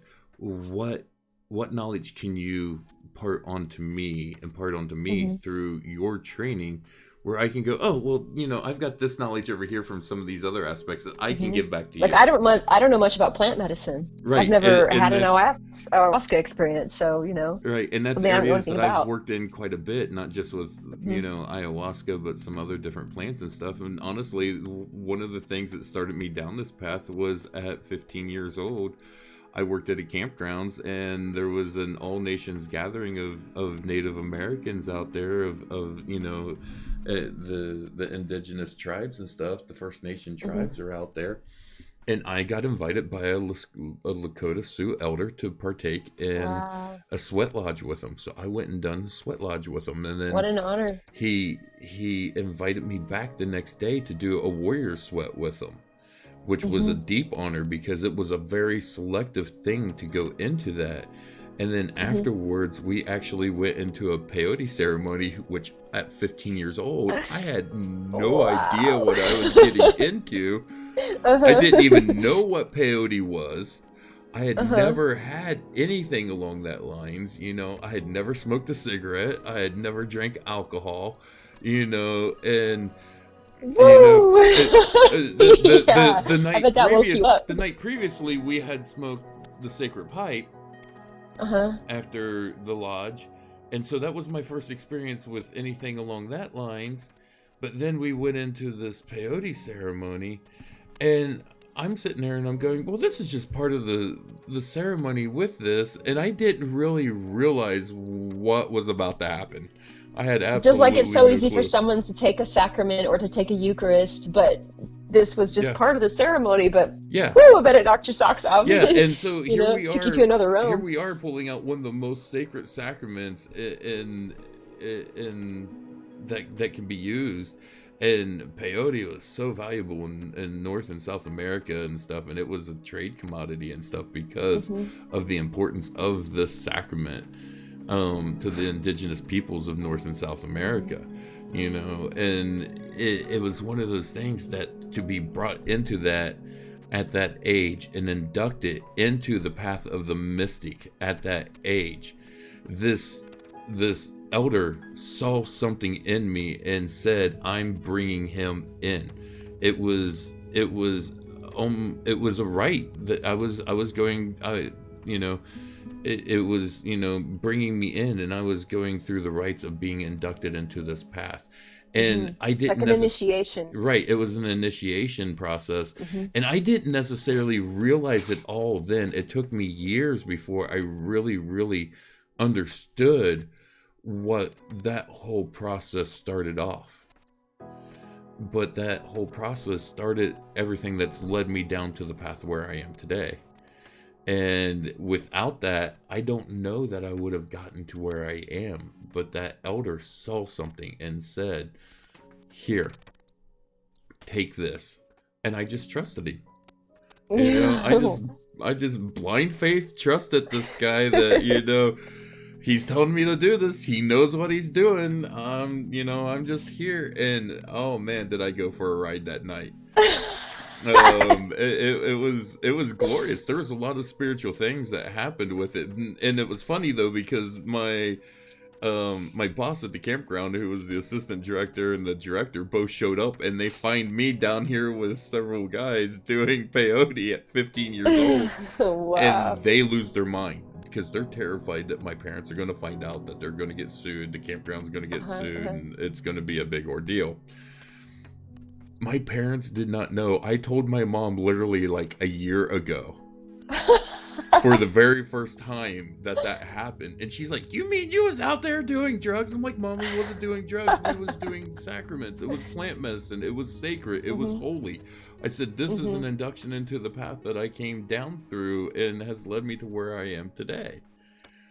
And my mother wasn't always thrilled with the fact of my path and my spirituality, and she would do some of the things that you talked, where she would pray for me to come back to the Christian church and to come back into that. But I told her, I said, and again, those are fear-based prayers. Generally, they're afraid they're going to lose you in some way. Right. But you just found yourself. And she really was afraid of that. She was really scared of that. But I told her, I said, you don't understand where I am at. Is a place that I didn't necessarily turn away from those beliefs. I just opened myself up to a broader level, and I saw that there was more than just that, more than just, the teachings that was there. And, and I know your interfaith as well. Definitely. And so I consider myself an omnist, yes, so I see the value in all religions. Same here. Same here. As long as they are all done from love, they lead to the source of creation. As long as they are done from love. If they are done from any other standpoint, if they're done from fear or hate or anything like that, they lead to a totally then they're working in lower spirits. Right. And they lead to a total different path. Yes, they do. And so, as long as they are done in love, they're in that higher energy plane, and they lead to the higher spirits. It leads to, if it spirals up, I'm all for it. But if it spirals down, I don't want any part of it. Exactly. So, it's supplicating in prayer to entities or other beings on my behalf or for the behalf of other people. I always try to work in the higher energies as well.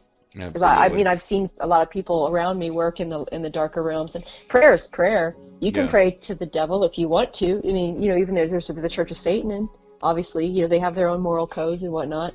And then there's Goetia practitioners that pray to demonic entities and have the jinn or whatever demons or whatever the lower spirits they're working with do things for them. But there's usually a cost. There's usually a price. But I found that in working with the higher realms, there really is never a cost. The price has already been paid, and it's there for you to access. It's you. It's part of you. I mean, we all have the light and dark natures within us.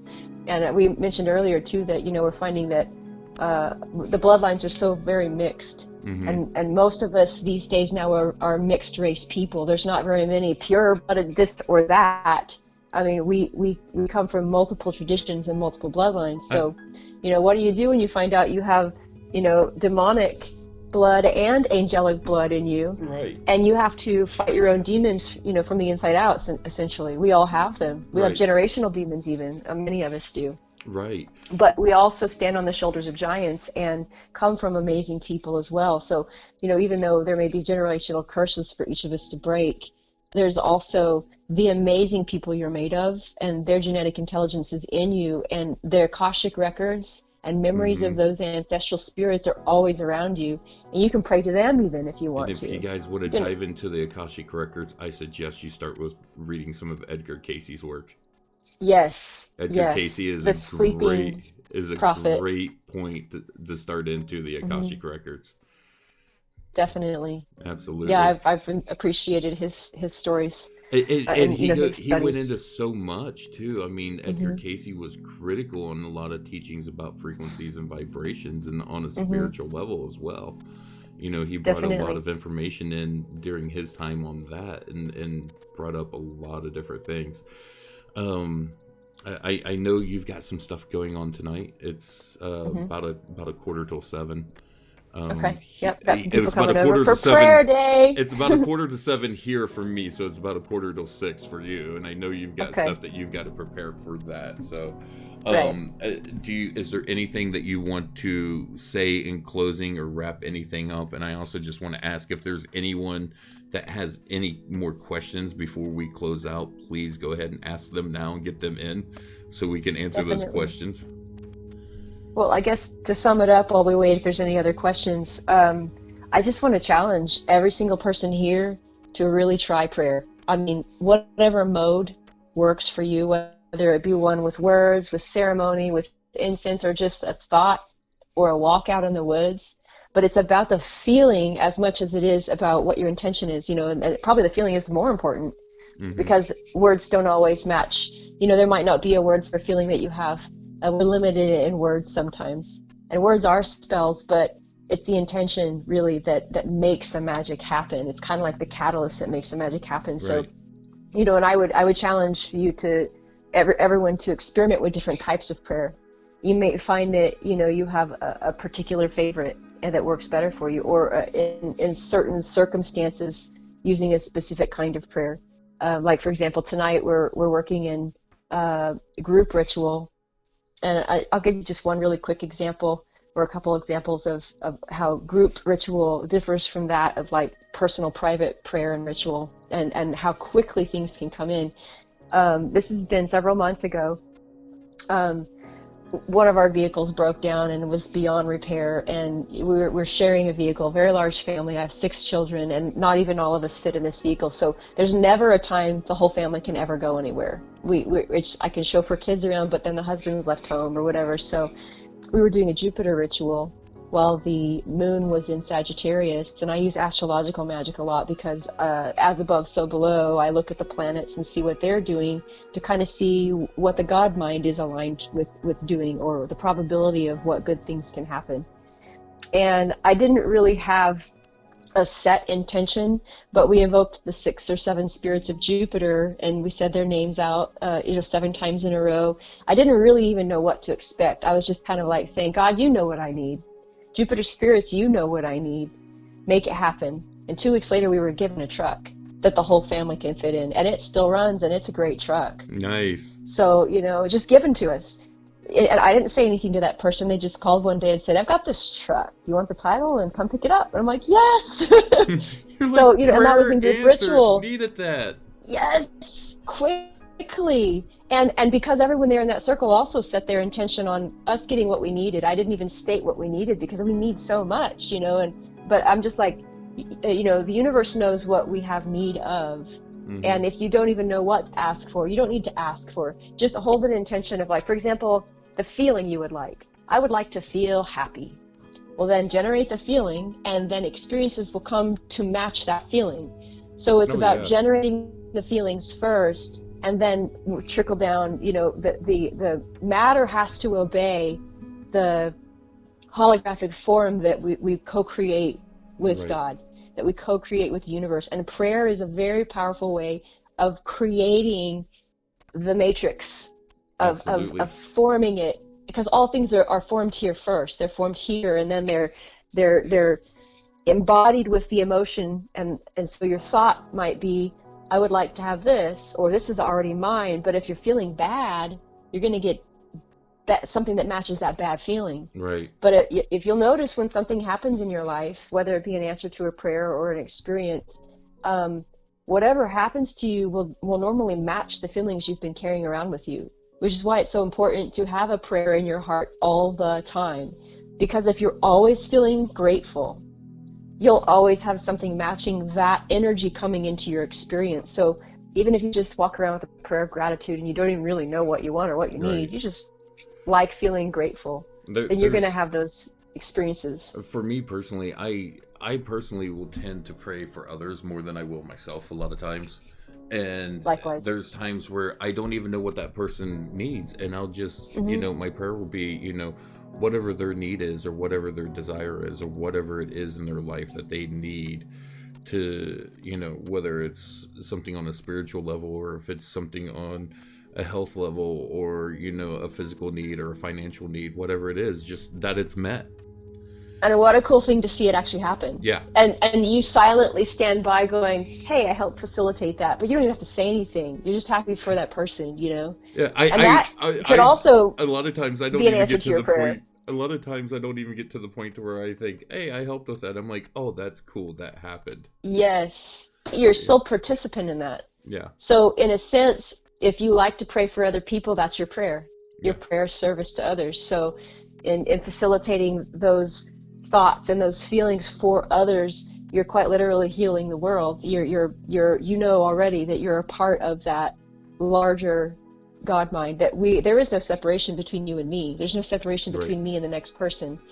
And so to want and to have that faith, the gifts of faith and the gifts of prayer, not everybody has it, but you're facilitating that.